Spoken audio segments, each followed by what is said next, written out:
Hello, this is David again, and I want to welcome you to another one of my videos for helping entrepreneurs to start their own business, to be successful and to have fun doing that. In this video I'm going to cover registration of business name in the United States of America. In the previous video I explained why I am doing this, and I'm going to reiterate the point here that I am not qualified to give legal advice. I'm a qualified CPA or an accountant, but I cannot give you legal advice because I'm not a qualified lawyer. The information provided is available over the internet. All I've done basically is research that information and packaged it in a form that is useful. Again, you cannot hold me responsible for restating this information. I'm going to focus this video on registration of business names, and I'll continue with United States of America. You can look up business names in a variety of different places. For starters, you can try your local telephone book. Understand, however, that home-based businesses don't list their phone numbers, and you can also look in government offices or do a search on Google. You can look up business names at businessnameidea.com, which is my website, www.businessnameidea.com, because I've put together a resource of millions of businesses in the United States and millions of businesses in the UK. You can do a search. This resource may not always be available because it does consume a lot of bandwidth on my website, but I try to provide that information to my visitors.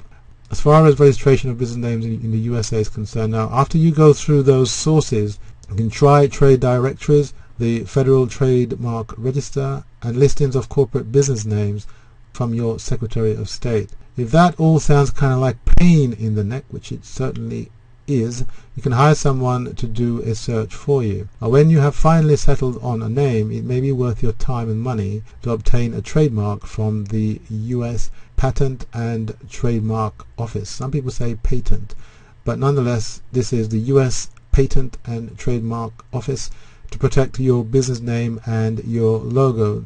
The link is available there, so you can access that website, and all the links to all the various states and various resources for registering your business, researching your business in the United States and in the UK, I provide at the bottom of the video on my website. Let's continue. If you don't, someone else may well take them away from you, along with all the customer goodwill that took you years to build.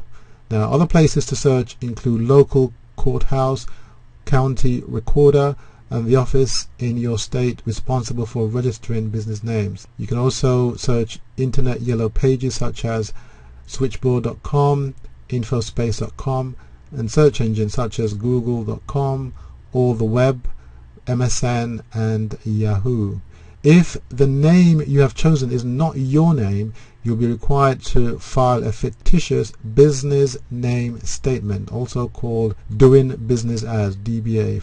That's abbreviated as DBA. Now, this is also necessary if the business name implies greater ownership with such words as and company, or associates, and son stroke daughter. Registration process is pretty much the same throughout the United States, although the regulations vary from state to state. Now, you've got to check with your local authorities to be sure to get the exact information for where you plan to do business. Fictitious business name statements are generally filed with the county clerk and may also have to be published in a newspaper of general circulation once a week for 4 successive weeks in the county where the principal place of business is located. The cost of publishing legal notices such as fictitious business name statements varies widely from newspaper to newspaper, therefore it pays to shop around. After your legal notice has been published for the required period of time, an affidavit of publication must be filed with the county clerk or requisite local or state agency within 30 days after publication. Again, check the requirements in your locale to be sure that you have a complete understanding of the filing requirements. Now, in the next video, I'm going to cover all the requirements of registering a business name for all states and territories of USA, starting with the state of Alabama. Let me just correct that. The video is going to be on Alabama and maybe a number of other states, but it's not going to be one video covering all the states because this video will be too long. Now this is the end of this video, and as I said, to take advantage of similar resources, just enter the website URL that appears in this video into your browser and come on over to my website. This is the end of this video.